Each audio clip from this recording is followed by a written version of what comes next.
to return after a long break can be utterly terrifying. Joining me now to talk about the bully-free zone scheme is Kevin Walsh and Rory Vanderberg. Guys, thank you very much for coming in today. Bullying is still very much a big problem, isn't it? How does the bully-free zone scheme sort of help to tackle that head-on?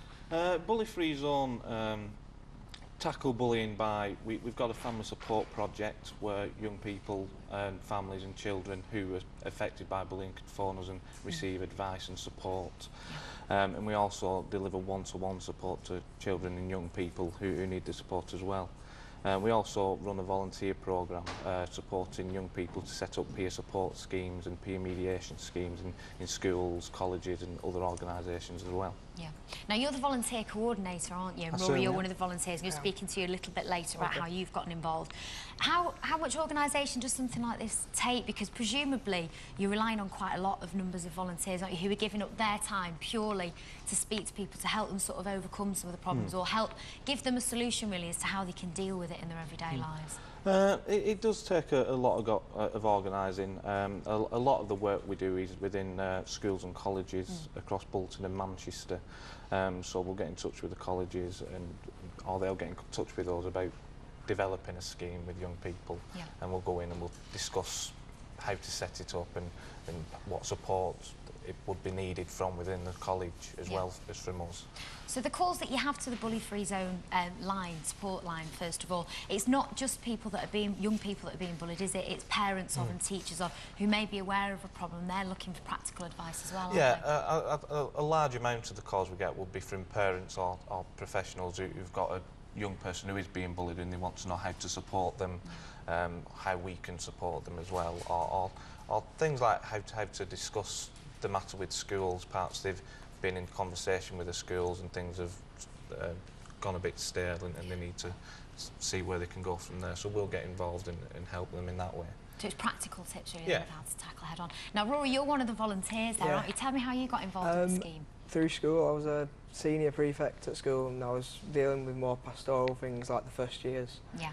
And I was asked if I wanted to do some training with the bully-free zone, just in peer support and just so I could help sort of support the younger people through the first year of school and the second year if they were having any problems. And that's Kev came in and gave us the training.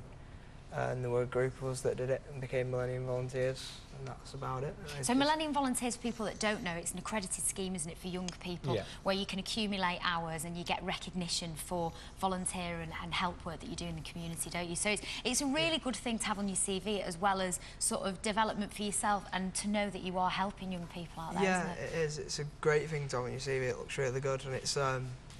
I've been done a week's volunteer work at Savile House Retreat Centre as well. Oh, I went there with school. It's great, isn't it? It's really good. It's the best place ever. Yeah. But yeah, it does help you as well. It's good to have. But so you'd recommend it to other young people as a way of sort of helping other people. What's your experience been like so far? Because it's such a sensitive issue, really, isn't it? I would imagine that a lot of people in this situation is quite confidential. They may never have spoken to anybody about it before. What's the sort of the first port of call then? So if you once you receive that call, what sort of procedures do you go through with them?